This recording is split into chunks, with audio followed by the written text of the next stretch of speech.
এমন শয়তান আলাদ বাচ্চা যদি থাকে তাহলে কি আর কোনো কিছু করে শান্তি পাওয়া যায় বলেন তো। তো যাই হোক, এই শয়তান বুড়ির কথা পরে কই। অনেক দিন ধরে ঝালমুড়ি খামু খামু কই খাওয়া হয় না। তো বাড়িতে আসার পর একদিন খাওয়া হয়েছে। তো আজকে ইচ্ছা হয়েছে যে আজকে ঝালমুড়ি বানাই খাই। তো এদিকে আমি সব কিছু, যেমন টমেটো, শসা, কাঁচামরিচ, গাজর সব কিছু কাটছি।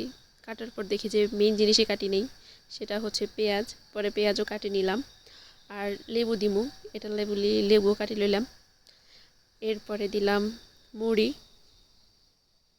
তার সাথে দিলাম বোম্বে সুইটসের সেই মজাদার চানাচুর, যেটা আগে আমরা ফ্রিতে খাইতাম। আগে আমাদের ঘরে বোম্বে সুইটসের চানাচুরের ঢল ছিল, কিন্তু এখন নাই। এটার জন্য দুঃখ পাই মাঝে মাঝে। তো যাই হোক, এরপর লবণ আর সরিষার তেল দিয়ে সুন্দর করে মাখি লইছি। আর এদিকে যে আমার বাপজান, আমার আর কন্যা, মজা করি করি খাইতেছে। আর আমার মাইয়া তো মুখে দিয়া ঝাল ঝাল লাগে, আবার তারপরও খাই। তার বিষয়টা দেখে আমার বাপ আর মা হাসতে হাসতে পুরা শেষ।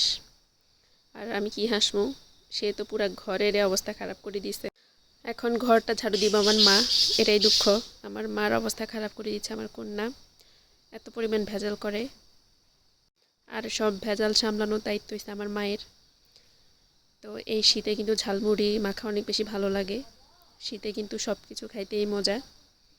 তো এই শীতে যদি আপনারা ঝালমুড়ি এখনও না খেয়ে থাকেন, ঘরে এখনই যদি সব কিছু থাকে, বানাই খেয়ে আলান।